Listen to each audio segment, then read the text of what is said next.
Very good morning, my dear students. How are you? I hope you all are good, fit, fine, and healthy. Welcome to our English literature classes. Today, I will teach you a great, beautiful poem, Daffodils. The name of the poem is Daffodils.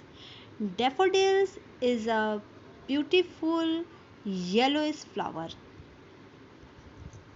First, I tell you about the writer. Daffodils poem written by a great poet William Wordsworth. William Wordsworth was born in 7th April 1770 and died in 23rd April 1850. He was a great poet whose poems were mostly about nature.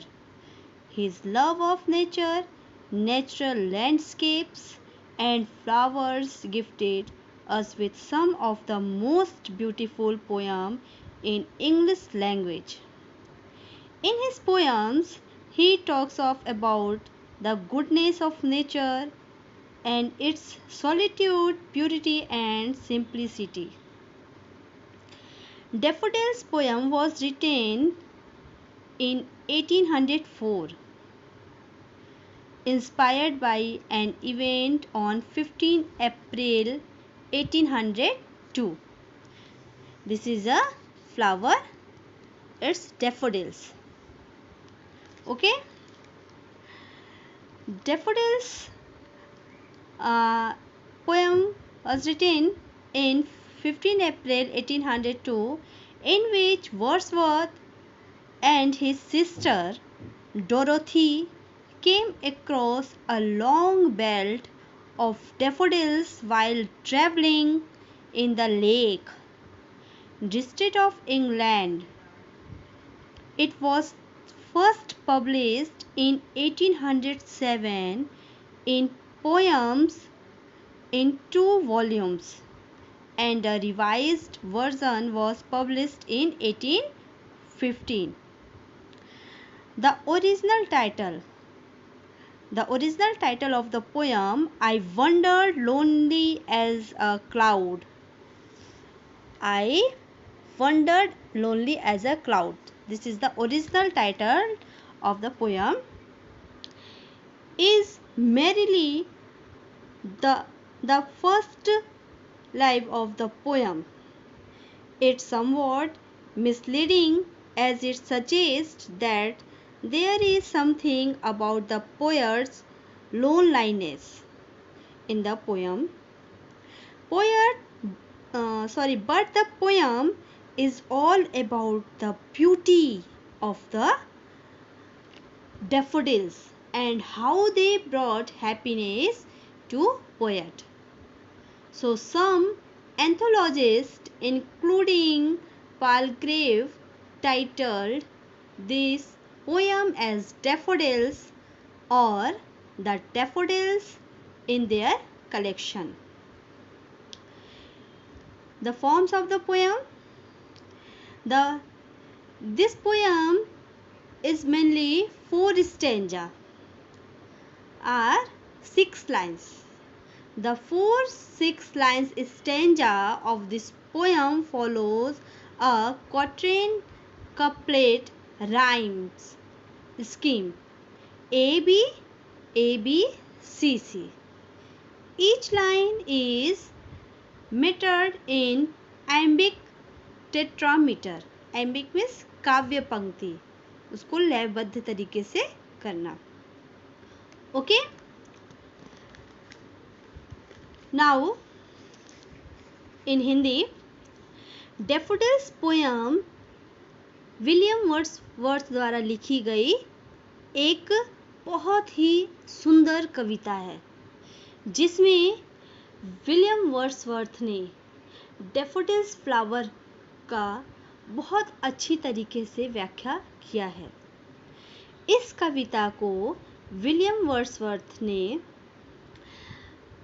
तब लिखा जब वह एक बार अपनी बहन, उनकी बहन का नाम डोरोथी, वह जब अपनी बहन डोरोथी के साथ 15 अप्रैल 1802 में अपनी बहन के साथ वो घूम रहे थे, तभी उन्होंने देखा बहुत सारे डैफोडिल्स फ्लावर्स के समूह को, और वह उन फूलों को देखकर इतने ज़्यादा उससे अभिप्रेरित हो गए, वो उससे इतना ज़्यादा वो खुश हो गए कि उन्होंने सोचा कि अब मैं इस डैफोडिल्स फ्लावर पर एक पोयम लिखूंगा, और उन्होंने डैफोडिल्स फ्लावर पर एक पोयम लिखना शुरू कर दिया। और इन्होंने उस पोयम की लिखने की शुरुआत 1804 ईस्वी में की, और इस पोयम को लिखते लिखते 1804 से 1807 ईस्वी तक इन्होंने इस पोयम को लिखा। मतलब कि पोयम के लिखने की अवधि उनकी कितनी थी? 1804 से 1807 के बीच की। और 1807 में ही पहली बार इनकी इस पोयम का पब्लिकेशन भी हुआ और पब्लिश्ड हुआ। इनकी इस पोयम का, डैफोडिल्स पोयम का 1807 में पब्लिश्ड हुआ। पोयम में इनके 2 वॉल्यूम के अंदर इनके पोयम, ये जो डैफोडिल्स पोयम है, ये 2 वॉल्यूम के अंदर पब्लिश हुआ। और जब पहली बार इनका यह पोयम पब्लिश हुआ तब उसमें केवल 3 स्टैंजा ही थे। अभी इस पोयम में आपके 4 स्टैंजा हैं, 1 stanza, 2 stanza, 3 stanza and 4 stanza. तो 4 स्टैंजा अब हुए। पहले वॉल्यूम में केवल 1 स्टैंजा था, 2 स्टैंजा था एंड 3 स्टैंजा, ओनली 3 स्टैंजा थे। बाद में जब दोबारा पोयम इनका पब्लिश हुआ तब उसमें 2nd स्टैंजा को मर्ज किया गया। पहले इनके 1st स्टैंजा पोयम में था, 3rd स्टैंजा था और 4th स्टैंजा था, और बाद में जब दोबारा पब्लिश किया गया तब 2nd स्टैंजा के पोयम को, 6 लाइन के पोयम को उसमें और मर्ज किया गया। फिर और 1815 में उनके इस पोयम को फिर से पब्लिश किया गया। ओके, इसमें एक फ्रांसिस पैलग्रेव थे जिन्होंने अपने द गोल्डन ट्रेजरी पब्लिकेशन में इस पोयम का नाम बदल करके द डैफोडिल्स रख दिया। डैफोडिल्स या द डैफोडिल्स रख दिया 1875 में। ओके, पहले इस पोयम का नाम I wandered lonely as a cloud, इस पोयम का नाम I wandered lonely as a cloud था, जो इस पोयम के आधार पर सूट नहीं कर रहा था। यह टाइटल उदासी को व्यक्त कर रहा था, लोनलीनेस, अकेलेपन को व्यक्त कर रहा था। लेकिन इस पोयम में पूरी तरह से नेचर की सुंदरता को बताया गया है, हैप्पीनेस को बताया गया है, प्रसन्नता को बताया गया है। तो इसका नाम बदल करके द डैफोडिल्स या डैफोडिल्स रख दिया गया। ओके, आई होप आप लोगों को इतना चीज़ समझ में आया होगा। और इस पोयम में आपकी जो राइमिंग स्कीम है, 4 स्टैंजा है, 4 स्टैंजा है, 6 लाइन्स के आपके पोयम हैं। और पोयम्स की जो राइमिंग स्कीम है, मैं आपको बता चुकी हूँ कि राइमिंग स्कीम किस तरह से होता है। तो इस पोयम की जो राइमिंग स्कीम है, cloud, hills, crowd, daffodils, trees, breeze. Cloud A, last word को देखते हैं, क्लाउड ए, हिल्स, क्लाउड और हिल्स आपके अलग अलग राइमिंग्स हो रहे हैं। तो क्लाउड्स को A, hills B, crowd, cloud, ground, ये आपका एक साउंड हो रहा है, तो A. Okay, daffodils, hills, daffodils, ये आपके हिल्स और डैफोडिल्स सेम साउंड हो रहे हैं, तो बी। ट्रीज, ब्रीज, ये आपके सेम साउंड हो रहा है, तो इसको हमने सी सी। तो इसके जो राइमिंग स्कीम है, जैसा मैंने बताया था, ए बी सी सी, ये राइमिंग स्कीम इस पोएम के हैं। और यही राइमिंग स्कीम आपके चारों स्टेंजाज में बनेंगे। ओके। और इस पोएम में आपके बहुत सारे फिगर ऑफ स्पीच भी आए हैं। ओके। अब ये मैं आपको जब पोएम पढ़ाती जाऊंगी उसके बारे में बताती जाऊंगी। Now let's start poem. I wandered lonely as a cloud. First, look at this. There are many different varieties of flower around us. Can you name some varieties of flower? आप बहुत सारे अलग अलग प्रकार के प्रजातियों के फ्लावर्स अपने चारों तरफ देखते हैं। क्या आप कुछ प्रजातियों के फूलों के बारे में या उनके नाम के बारे में बता सकते हैं? Now start the poem. I wandered lonely as a cloud, the float on high over vales and hills. What all at once I saw a crowd, a host of golden daffodils beside the lake, beneath the trees, fluttering and dancing in the breeze.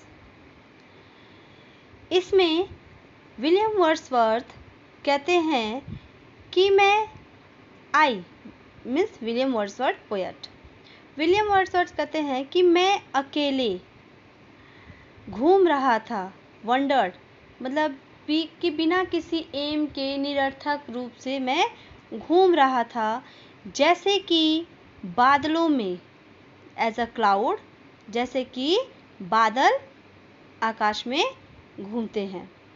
The that floats on high over vales and hills, जैसे कि बादल पहाड़ियों और घाटियों के ऊपर से घूमते हैं या तैरते हैं। फ्लोट मीन्स तैरना। इट मीन्स पोएट कह रहे हैं कि मैं अकेले बिना किसी उद्देश्य के, निरर्थक रूप से बिना किसी उद्देश्य से इस तरह से घूम रहा था, जैसे कि पहाड़ियों और घाटियों के ऊपर से बादल घूम रहे हैं या तैर रहे हैं। When all at once I saw a crowd, a host of golden daffodils. तभी मैंने अचानक क्या देखा? I saw a crowd, एक भीड़ देखा। क्राउड भीड़ या समूह को कहते हैं। A host of golden daffodils, जिस पे बहुत सारे गोल्डन, अब डैफोडिल्स येलो कलर के होते हैं, तो उन्होंने इस कविता को और सुंदर रूप देने के लिए क्या यूज़ किया है? गोल्डन। मैंने गोल्डन चमकीले पीले रंग के डैफोडिल्स का समूह देखा, भीड़ देखा, जब वह अकेले घूम रहे थे, जैसे कि घाटियों और पहाड़ियों के ऊपर बादल तैरते हैं। तो उसी तरह मैं भी अचानक घूमते घूमते मैंने क्या देखा? डैफोडिल्स, बहुत सारे एक येलो गोल्डन कलर के डैफोडिल्स का समूह देखा। Beside the lake, beneath the trees, झील के किनारे, पेड़ों के नीचे। Fluttering and dancing in the breeze, और वह हवा के साथ झूम रहे थे और नाच रहे थे। अब उन्होंने फूल को क्या किया? मानवीकरण, पर्सोनिफाइड कर दिया है कि वह क्या कर रहे थे? फूल तो क्या थे? हवा जब चलता है तो वो इधर उधर हवा के साथ इधर उधर होने लगते हैं, घूमने लगते हैं। हवा आगे बढ़ेगा तो फूल भी आगे बढ़ने लगेगा, हवा पीछे जाएगा तो फूल भी पीछे जाएगा। तो उन्होंने इसको पर्सोनिफाइड किया है कि वह हवा के साथ, ब्रीज के साथ, हवा के साथ फ्लटरिंग झूम रहे थे और नाच रहे थे। Okay. In this first stanza poet कह रहे हैं कि मैं जब अकेले घूम रहा था जैसे कि घाटियों और पहाड़ियों के ऊपर बादल तैरते हैं, उसी तरह मैं जब अकेले बिना किसी उद्देश्य के घूम रहा था, तब मैंने अचानक देखा बहुत सारे गोल्डन कलर के चमकीले पीले रंग के डैफोडिल्स के समूह को देखा, जिसमें जो झील के किनारे था और पेड़ों के नीचे था, जो हवा के साथ झूम रहे थे और नाच रहे थे।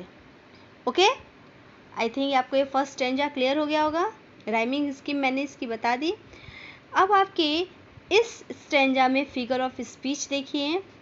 As a cloud, lonely as a cloud, यहाँ पे तुलना की गई है, पोएट ने तुलना अपनी की है बादल से, तो यहाँ पर आपका क्या हो गया, as a cloud simile, lonely as a cloud simile, figure of speech यहाँ पर आपके हो गए सिमली। देन क्राउड, भीड़।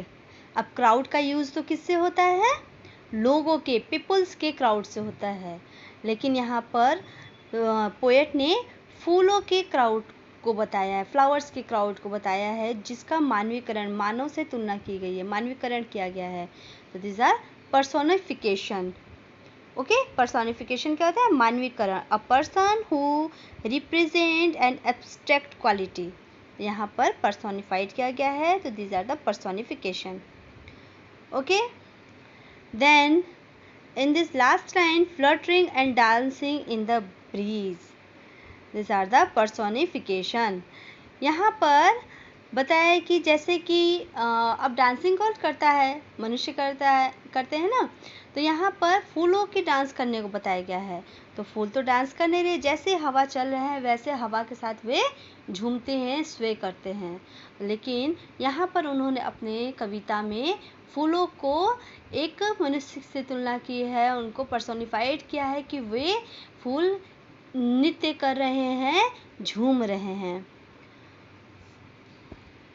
Second stanza, continuous as the stars that shine and twinkle on the Milky Way, they stretched in never-ending line along the margin of a bay. 10,000 saw I at a glance, tossing their heads in sprightly dance. Continuous as the stars that shining, वह लगातार फूल तारे की तरह चमक रहे हैं। Stars means तारों की तरह चमक रहे हैं, जैसे कि लगता है कि आकाश गंगा में बहुत सारे तारों का समूह हो गया है और वे चमक रहे हैं, तारे चमक रहे हैं। उसी तरीके से ये फ्लावर्स भी एक साथ लगातार चमक रहे हैं। जब उन पे सूर्य की रोशनी पड़ रही है तो उनको ये गोल्डन कलर के क्या होते हैं, जैसे कि चमकते हुए से दिखाई दे रहे हैं। तो उन्होंने उसकी चमक को, डैफोडिल्स की चमक को स्टार्स से तुलना किया है। तो उन्होंने कहा है कि जैसे आकाश गंगा में बहुत सारे तारे चमकते हैं, उसी तरह ये सारे फूल भी लगातार चमक रहे हैं। They stretched in never-ending line along the margin of way. वे उसकी पंक्ति, उसकी कतार इतनी ज़्यादा है कि वह उसकी कोई आखिरी छोर नहीं है, एंडिंग लाइन, उसकी कोई आखिरी छोर नहीं है। वो कहाँ तक फैला हुआ है, उसकी आखिरी छोर नहीं दिख रही है। Along the margin of the way, और वह साथ में उसके साथ ही एक खाड़ी की तरह, मार्जिन ऑफ द बे, उसके साथ जैसे कि एक खाड़ी के साथ वो इतनी लंबी एक कतार में गई है कि उसकी अंतिम छोर का पता नहीं चल रहा है, दिख नहीं रहा है। 10,000 saw I at a glance, tossing their heads in sprightly dance, और I at a glance, glance means झलक, एक दृष्टि से, अचानक दिखना। मैंने एक दृष्टि से, अचानक, एक झलक में 10,000 फ्लावर्स को देख लिया, 10,000 फूलों को मैंने देख लिया। टॉसिंग देयर हेड्स, जो अपने सर को, हेड्स अपने सर को हिला रही हैं। स्प्राइटली डांस, और डांस कर रही हैं, हिलाते हुए झूमते हुए वो डांस कर रही हैं, खुशी से नाच रही हैं। इन द सेकेंड स्टेंजा पोएट कहते हैं कि वह लगातार, जैसे कि आकाशगंगा में बहुत सारे हजारों की संख्या में तारों का समूह होता है, उसी तरह, और वह चमकता रहता है, तारों का समूह चमकता है, उसी तरह ये डैफोडिल्स फ्लावर भी चमक रहे हैं। और उसकी कोई अंतिम छोर दिखाई नहीं दे रही, वो इतना ज़्यादा विस्तृत रूप से फैला हुआ है कि उसकी कोई अंतिम छोर दिखाई नहीं दे रही है। और वह मैंने तभी अचानक से एक झलक में 10,000 फूलों को एक साथ मैंने देख लिया, जो अपने सर को हिला रही, अपने हेड्स को हिला रही हैं और खुशी से नृत्य कर रही हैं। Okay, in the second stanza first line, as the stars that shine, फूलों की तुलना की गई है स्टार्स से। तो यहाँ पर आपका कौन सा फिगर ऑफ स्पीच हो गया? Simile. Then 10,000 saw I at a glance, मैंने एक साथ एक झलक में 10,000 फूलों को देख लिया। अच्छा, उन्होंने देखा तो सही, ठीक है, एक झलक में उन्होंने बहुत सारे फूलों को देखा होगा, लेकिन क्या उसे काउंट करना, गिनती में बताना संभव है? कि मैंने 10,000 एक अप्रॉक्सीमेटली गिनती में बताना ये पॉसिबल नहीं होगा कि उन्होंने कितने फूलों को देखा। तो यहाँ पर हाइपरबोल हो गया, अतिशयोक्ति अलंकार हो गया। ओके, बढ़ चढ़ करके उन्होंने बताया, बखान किया कि 10,000, तो गिनना तो पॉसिबल नहीं है। देखा होगा बहुत सारे फ्लावर्स को, लेकिन गिनती में बताना पॉसिबल नहीं है। तो यहाँ पर उन्होंने बढ़ चढ़ करके अपने बातों को बढ़ा चढ़ा करके बताया है, तो इसीलिए यहाँ पर हाइपरबोल स्पीच होगा, फिगर ऑफ स्पीच होगा। Then in last line, tossing their heads, अब यहाँ पर हेड्स किसके होते हैं? ह्यूमंस के होते हैं ना। तो हेड्स को, फ्लावर्स के ऊपरी भाग को उन्होंने हेड्स से बता दिया है। तो मानव से तुलना किया गया है, सर तो मानव के होते हैं, तो हेड्स से उनकी बताया गया, फ्लावर्स को हेड्स बता दिया उन्होंने। तो यहाँ पर आपका पर्सोनिफिकेशन हो जाएगा। Okay, then third stanza, the waves beside them danced, but they outdid the sparkling waves in glee. A poet could not but the gay in such a jocund company. I gazed there and gazed, but little thought what wealth the show to me had brought. The waves beside them danced. उनके किनारे समुद्र की लहरें भी नृत्य कर रही थी। बट दे यहाँ पर किसके लिए कहा गया है? डैफोडिल्स के लिए, उन फ्लावर्स के लिए कहा गया है। लेकिन वे फ्लावर्स, वे डैफोडिल्स आउटडिड, वे फ्लावर्स बहुत ही अच्छा कर रहे थे। आउटडिड, बहुत ही बेहतर डांस कर रहे थे। उन लहरों की तुलना में वे फ्लावर्स बहुत ही अच्छा डांस कर रहे थे। Outdid the sparkling waves in glee, वे ग्ली मीन्स प्रसन्नता से, चीयरफुल होकर के वे फ्लावर्स उन लहरों की तुलना में बहुत ही अच्छा डांस कर रहे थे, बहुत ही प्रसन्नता से डांस कर रहे थे। डांस तो वो लहरें भी कर रही थी, लेकिन उन लहरों से भी ज़्यादा अच्छा डांस वो डैफोडिल्स फ्लावर कर रहे थे, ऐसा उनका मानना था। किसका मानना था? विलियम वर्ड्सवर्थ का। A poet could not but be gay in such a jocund company. A poet could not, poet नहीं कर सकते थे, वो कभी नहीं कर सकते थे, बट बी गे, लेकिन वो प्रसन्न होना चाहते, वे खुश होना चाह रहे थे, वे खुश होते। इन सच अ जॉकंड कंपनी, उनके उन फ्लावर्स की कंपनी के साथ, वो फ्लावर्स के साथ रह करके, उनके चेयरफुल कंपनी के साथ रहकर, जोगन मीन्स चेयरफुल, उनके उस चेयरफुल कंपनी के साथ प्रसन्न मुग्ध हो करके वह उनके साथ खुश रहना चाह रहे थे।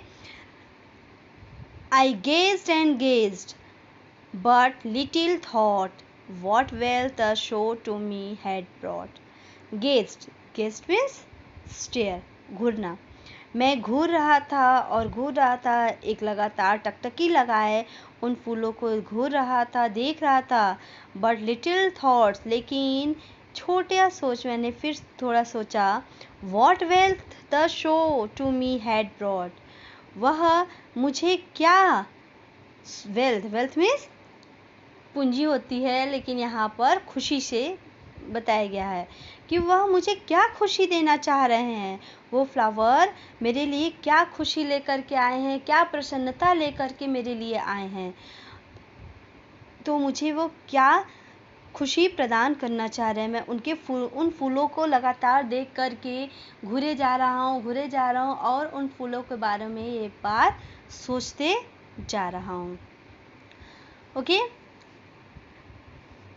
In second line, out did the sparkling waves in Glee. यहाँ पर आपके सेकेंड लाइन में क्या है, पर्सोनिफिकेशन है।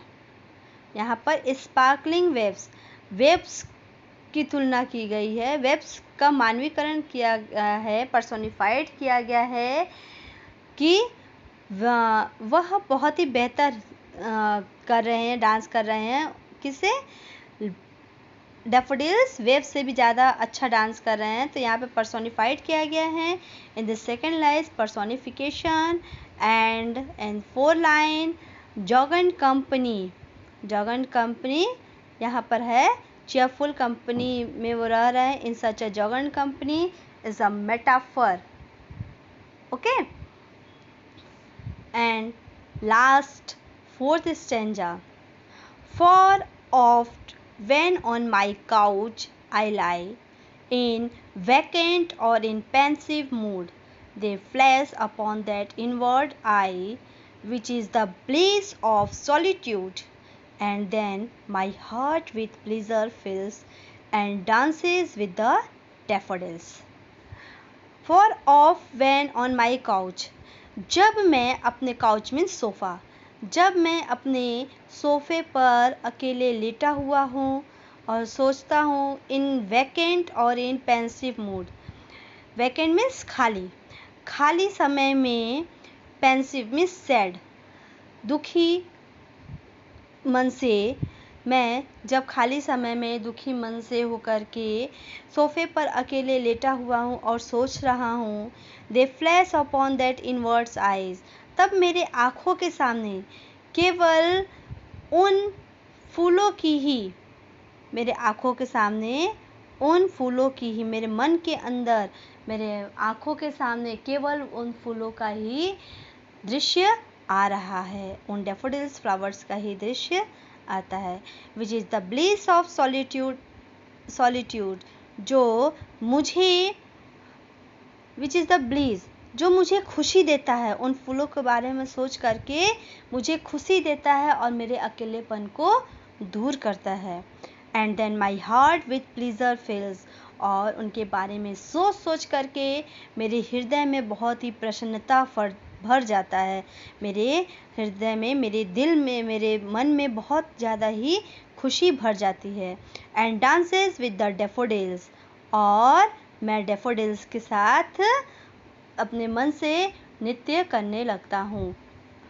ओके, इन फोर स्टैंजा पोएट कहते हैं कि जब मैं अकेले अपने काउच पर, सोफ़े पर अकेले दुखी मन से खाली समय में लेटा हुआ हूँ और अपनी आँखों को जब मैं बंद करता हूँ, तब मेरे आँखों के सामने, मेरे मन में, मेरे हृदय के अंदरूनी भाग में केवल डैफोडिल्स की ही झलक सामने आती है, और उसके बारे में सोच करके मेरा मन बहुत ही प्रफुल्लित हो जाता है, मैं बहुत ही खुश हो जाता हूँ, और उसके बारे में सोच सोच करके मेरी उदासी भी दूर हो जाती है, जिससे वे उनके अकेलेपन को दूर दूर किया जा सकता है और वे परमानंद का बहुत ज़्यादा खुशी का अनुभव करते हैं और उन फूलों के साथ वे भी झूमने लगते हैं, नृत्य करने लगते हैं अपने मन ही मन में।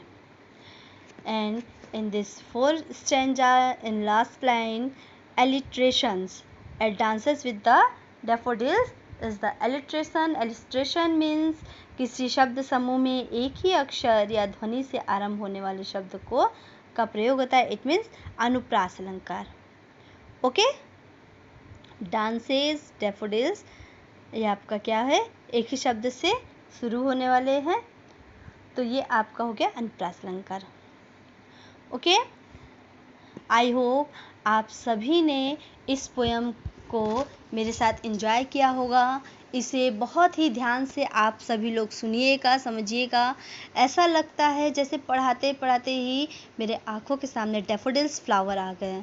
अगर आप भी मन से सुनेंगे, समझेंगे, तो आपको भी पढ़ते पढ़ते ऐसा ज़रूर प्रतीत होगा कि आपके आँखों के सामने इस कविता का पूरा दृश्य चल रहा है। पूरी दृश्य की अनुभूति आपको होगी कि किस तरीके से पोएट ने अपने मन के भाव को अपने कविता में पूरे भाव को व्यक्त कर दिया है। उम्मीद करती हूँ कि आप सभी को यह पोयम बहुत ही पसंद आएगा। तो आप सभी लोग इस पोयम को ज़रूर अच्छे से देखिएगा, सुनिएगा और समझिएगा। Okay, good day, thank you, take care, bye bye.